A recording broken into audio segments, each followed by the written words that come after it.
Our next speaker is Stu Rasmussen on trade wars and farm costs, how U.S. tariffs impact Agri-Retailers.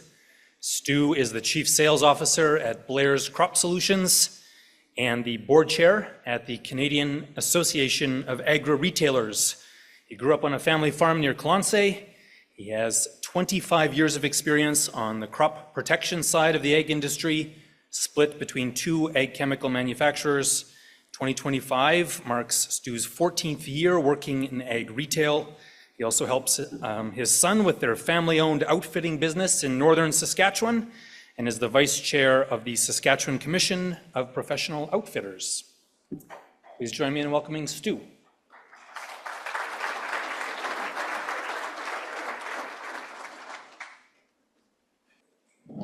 How are we doing? I thought this was a room full of Saskatchewan, or farmers, I guess, from Western Canada. How are we doing? Awesome.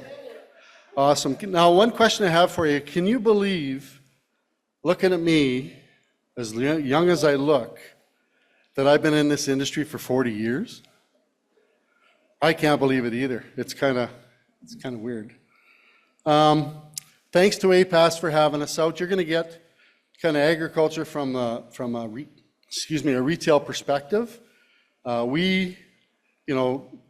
don't know, in all my 40 years, I've never seen such a turmoil, so much change, tariffs, all regulation, all that stuff. And we're going to talk a little bit about that. So if the remotes would work. There we go. That's me. This is what I want to talk about. I want to talk a little bit about CARE. I don't know if you guys know what that organization is, why it's important to agriculture, what the impact of tariffs are going to have, both Trump and reciprocating tariffs, that they're going to have on us in agriculture. And, the funny thing is, and I think everybody can agree, they change every day. And what I'm going to share with you today is kind of a retailer's perspective on tariffs.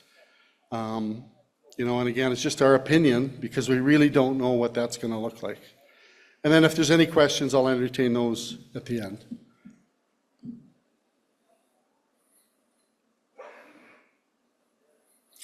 I'll share our board. I won't go through the list, but you may recognize some names on there. There's a 9-person board, including me. And it's a variation of retail, some suppliers, and consultants on the board as well. Our staff in Winnipeg with the Canadian Association of Ag Retail, Myrna Gran and Micah are the 2 full-time permanent staff, but we have 4 contractors that help us out, sharing their expertise with us so that we can run the business. Our mandate is to be the voice of all Canadian retailers, ag retail. So when I talk to a group of retailers, I say that if you are an ag retail in Canada, or if you're a supplier that deals in any way, shape, or form with an ag retail in Canada, you need to be a member of CARE. Because we need, the bigger the membership, like any other organization that's lobbying for a cause in Ottawa or anywhere else, the strength is our membership. So we need to make sure that we have every ag retail on. Our mission is to listen, educate, and advocate for responsible agriculture.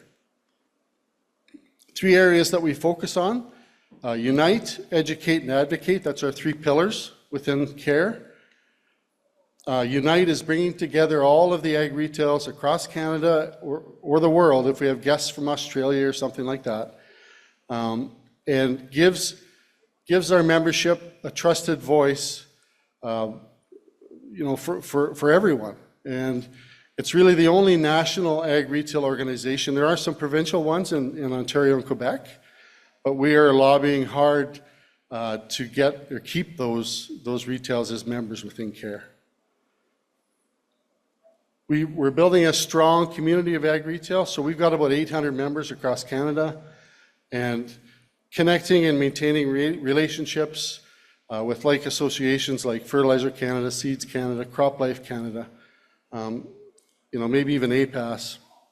We'd like to make sure that we're relevant and present representing ag retail. CARE convention, every November. Last November was Regina. We had about 150 members present at that session.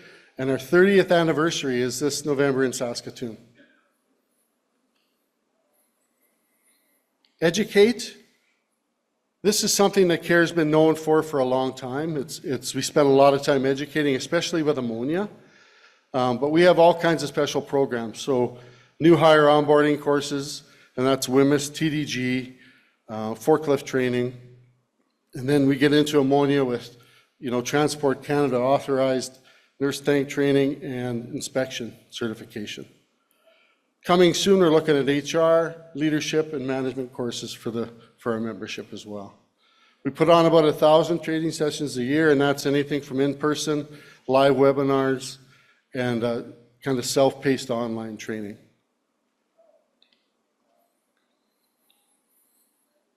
A couple things we do, and we started the CARE Connects in February, and it was kind of interesting because we hoped to have the board and a few retails present for the first one. We actually had 180 members register, and 145 participated. So that's pretty good. And the topic was on warehousing standards, chem warehousing standards, and all the changes that are happening in that part of the business. We also have a retail forum, so that I think it's on Tuesday. The retails have an opportunity to share with us the direction and all the stuff that they want us to be involved with. So it's pretty important. Twice a year we do that. Get feedback and make sure we stay the course for retail. Advocate, we represent the interests of all retail across Canada, and we deal with 7 government agencies.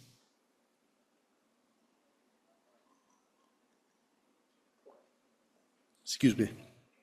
So it's really important that we have somebody that's in Ottawa, meeting with Ag Canada, Environment Canada, CFIA, PMRA, all of those groups to make sure that we have our voice with them.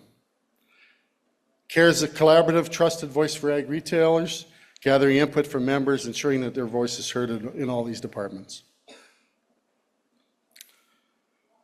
We build relationships with partners and stakeholders in the industry and make sure we have an aligned voice. So we spend a lot of time with FERT Canada, CropLife Canada, Seeds Canada, just making sure that we have the information to communicate with our members so that they understand what changes are coming and what they have to do to address that. Ensure strong, meaningful two-way communication between retailers, suppliers, growers, regulators, and partner organizations, and relay information to members straight from the source. That's important. The CARE Insider, this is a good example of it. So in 2020, CFA had a regulation where a truckload of fertilizer that comes from one of our plants or any other retail plant coming to your farm had to be labeled. So initially it was being labeled, you'd have to actually have a document that would be separate from the bill of lading and everything else that would show if they were stopped by a DOT or something, that they had what they had on board. But we managed to negotiate and lobby enough that we got them to think about the bill of lading on a truckload of fertilizers enough. So, which every retail already had that. So it was easy for us to make that transition. But that's some of the stuff, or one of the good examples recently that we had to deal with. CARE in action. So we changed our executive director about a year ago, and she is present at all things. She's been in Ottawa, she lives in Winnipeg, but probably been in Ottawa more than she's been in Winnipeg, and spending a lot of time with the different departments, government departments and things to make things happen. Our membership, like I said, about 800 members, but 80% of that is retail. We also have most suppliers, so the ones that you think about, the chem companies and things like that, they're all members as well, but then we have affiliates, so that would be like an APAS or a CropLife or a Seeds Canada or any of those that would be members as well, and even consultants. So third-party agronomy companies and things that, anybody that touches ag on the crop input side should be present at CARE. Okay, the value of care. The stronger our membership, the stronger our voice. I've said that once already. We advocate on retail's behalf with over 7 different federal government departments and work with provinces and regulators. Access to timely and critical information at ag-retail that agronomists need, or ag-retail and agronomists need as a one-stop shop. So our website, we changed it about a year ago, and it's got all that information. Anything that we get from any source appears on the website, so they have access to it. The care perks, we actually group health benefits for ag retail and a bunch of different other things. So again, strength in numbers. Opportunities to have your voice heard at the conventions and throughout many other touch points throughout the year. Some communications, and some of the stuff you might see when you go into your ag retailer, but the Communicators, a quarterly magazine, and it is always full of good, up-to-date ag information. So if you get a chance, they usually leave it on the counter at their coffee table, so have a look at that. The Care Network is a newsletter that we send out every couple of weeks to all of our membership. And I was talking to a guy in the back, he actually gets it, so it's good to hear. But all kinds of timely topics and information for ag retail. Care.org, like I said, we changed our website about a year ago and made it really accessible and very up-to-date and timely information as far as the ag business for our ag retailers. And social media, LinkedIn and X. Those are the 2 we're present on. And yeah, there's something on care every day on LinkedIn, for sure. Okay, so that's what I had about care. Is there any questions about that or any specific discussion around care? I want to make everybody aware of what the organization was, that ag retailers just don't operate willy-nilly on their own out in the countryside. So, we try to make them be a member. We try to help them out and get them information. And, just makes their life that much easier. That's what we're all about. Okay. Tariffs.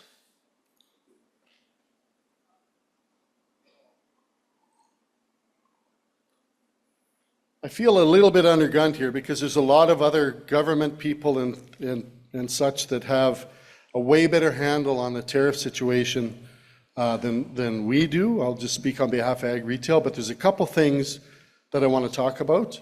But really, as far as I'm concerned, this stuff changes all the time. Curtis and I were talking over lunch that probably anybody talking about tariffs today, by the time the day is over, it's changed. So, we have to be conscious of that. They're on again, off again, they're postponed, they're not. He forgets, I think, the next day, and he says, we're going to put a tariff on steel and aluminum, even though he said the day before, we're going to postpone them till April 2nd. Next Wednesday is a very critical date, I think, for everybody now, unless it changes, right? So, and again, this is my opinion or retail's opinion. And I'll resort to the first point above. The one thing I'll say is that I was listening to Paul Martin one day on talk radio, and I think everybody knows who he was. He was a finance minister. And he said, I have no idea. So then I thought, well, how in the heck is anybody in the industry or in the real world going to have an idea if the ex-finance minister doesn't? So it's quite a time, but I'll share with you a couple things. Fertilizer. So first of all, it is your largest expense on the farm. We know that. U.S. is imposing a 25% tariff on potash. So what does that mean? Right away we're thinking, is there going to be an oversupply then in Canada? Is the U.S. not going to take their 1.2 million tons of potash? Well, if that happens, is that going to drop the price? I don't know. I think if you look at it long term, there's a whole bunch of market volatility and uncertain supply.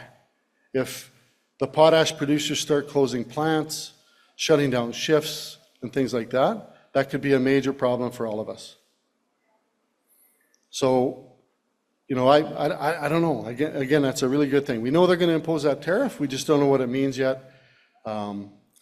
Nitrogen products, they're more of a cross-border trade, and I'll show you in a second what that means.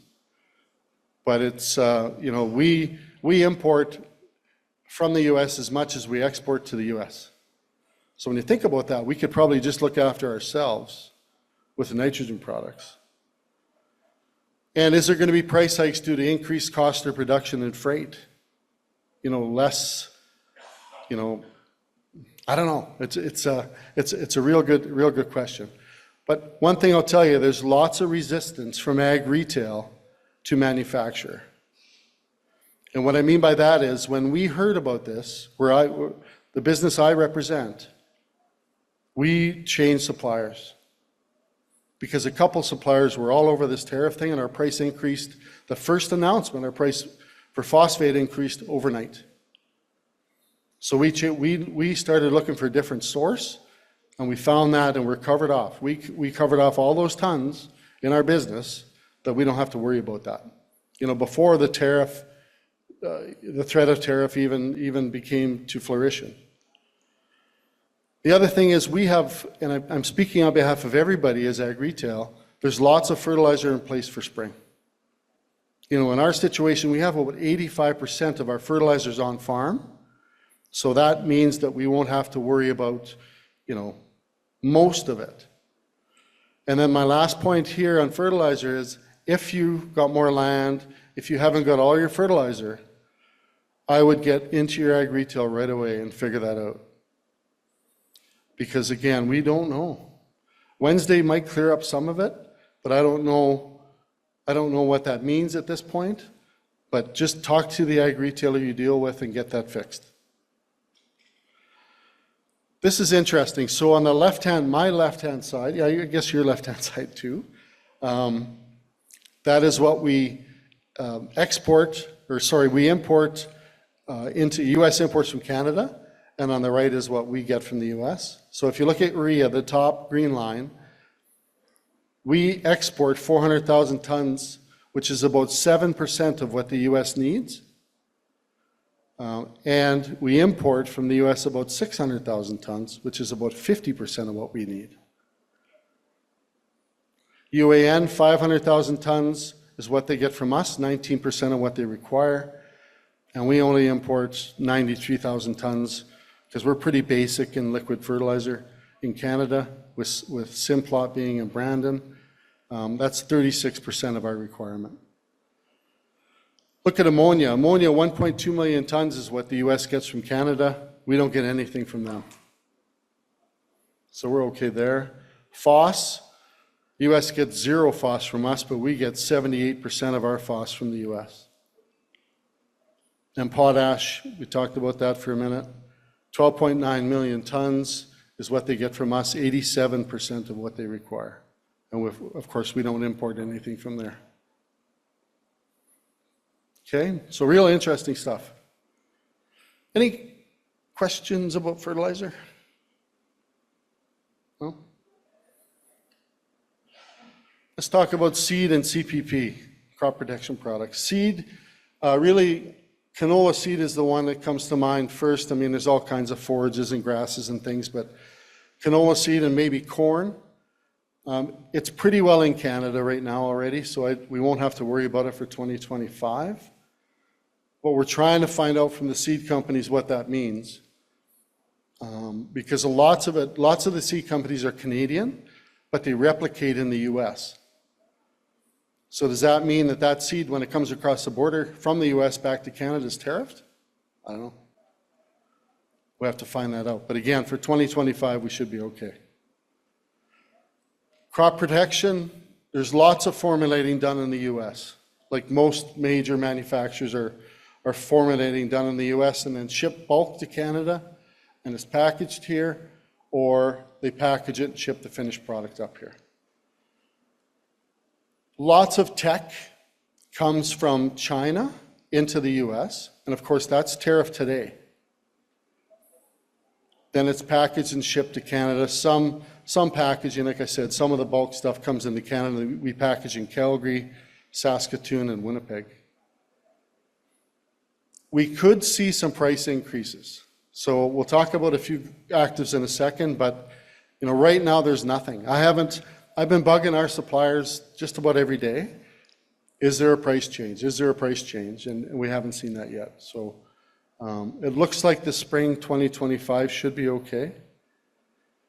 The three actives that I would be careful about, though, are glyphosate, phenoxys, 240 MCPA, and clethodim. Because a lot of that comes from China into the US, formulated there, and then shipped up. Okay, so we'll know more, hopefully maybe on next Wednesday, but again, we've already got a lot of the supply for this spring. And no price changes as of yet.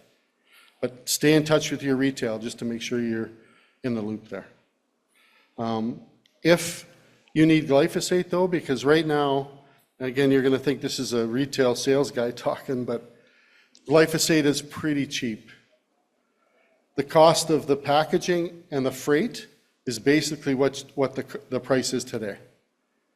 So there's only one way in my mind that price can go, and that's going to be up, especially if tariffs come into play and we get a price increase from the manufacturers. So again, talk to your ag retail. Just a couple things. Equipment's another one that I think, it's one that we have U.S. manufacturers. Is there going to be a tariff on that? And then the Canadian manufacturers, right now there is a tariff when a drill goes to the U.S., but what about all the parts and stuff that they need, the components to build that drill up in Canada? Is that going to be tariff coming from the U.S.? I hope we find out on Wednesday. And then there's a 10% tariff on energy exports. And what does that mean for our price of diesel, propane, and natural gas? That's something we have to watch. And then lately, the carbon tax with two of our political parties they've nixed the carbon tax, so maybe that's going to help us out a little bit. Okay? Sum it up, what does it mean? It could lead to increased costs, of course, to the Canadian farmer. I say Saskatchewan, but really any farmer have always faced adversity with resilience, innovation, and a real commitment to the world, to feed the world. I think that we should be looking for alternative suppliers in some instances, like I said about fertilizer. We need to maybe learn how to negotiate better terms and maybe even look at changes to crop practices, selection, rotations, and things like that. But like I said before, talk to your ag retail, and they will be up to speed on all of this stuff around fertilizer and all the other inputs. Tariffs definitely present a challenge, but strong advocacy, smart decision-making, and collective action, we will adapt and find a way forward, because we always do. That's all I got. Thank you very much. Have a great rest of your meeting, and hopefully I answered a few questions. If there's any questions from anybody out there?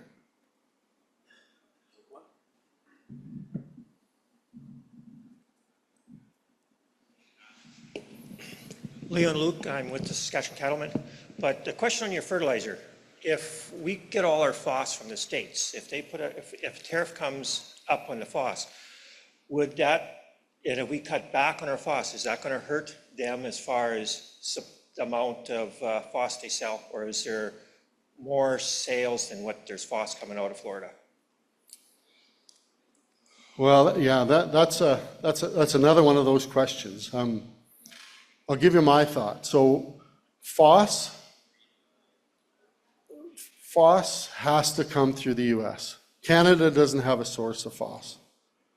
And, we've tried Moroccan. We used to buy from Morocco a little bit, but it always came through the channel, through NOLA, through New Orleans in the States, and came up to Canada. So we just don't know what that means as far as, once it touches U.S. soil, if we even sourced it from some other places, would there be a tariff on that coming into Canada? Now, we always talk, Wednesday's going to be all about U.S. tariffs. We don't know what the reciprocating tariffs are, because maybe Canada will make ag inputs exempt. I've heard that comment a couple of times too, that, it's a tough spot to be. I hope I answered part of it.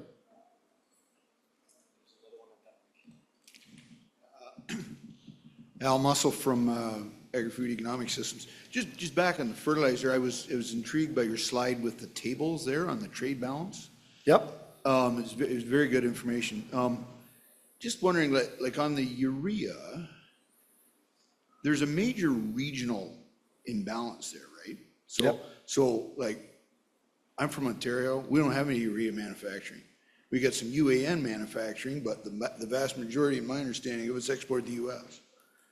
So how, if you got yourself in a situation where you did have tariffs on ag inputs, on urea, how practical do you think it is? Because in theory, you could replace imports if you could ship it from the west to the east. But like urea, I don't think it travels real well in my experience with it. Mm-hmm. And it doesn't weigh out very well, so I don't know if the railways want to draw it. So what do you think about that? Is that feasible or? Well, that's something we'd have to look at for sure, but it's not impossible. With that number with the urea, the import equals the export, we could look after ourselves, right? If push comes to shove. Now, it depends on the manufacturers. Yara being a big one out of Belle Plaine, Saskatchewan. There's a lot of urea that goes south. But, we'll see, I guess, what happens on Wednesday if that's going to implement, a different stance, right? But no, I wouldn't say it's impossible. Rail's a great thing, and there's rail from Saskatchewan or from the west to the east, so we should be able to accomplish that, yeah. Yeah, thank you. Thanks very much. All right, let's give Stu a round of applause to thank for the presentation.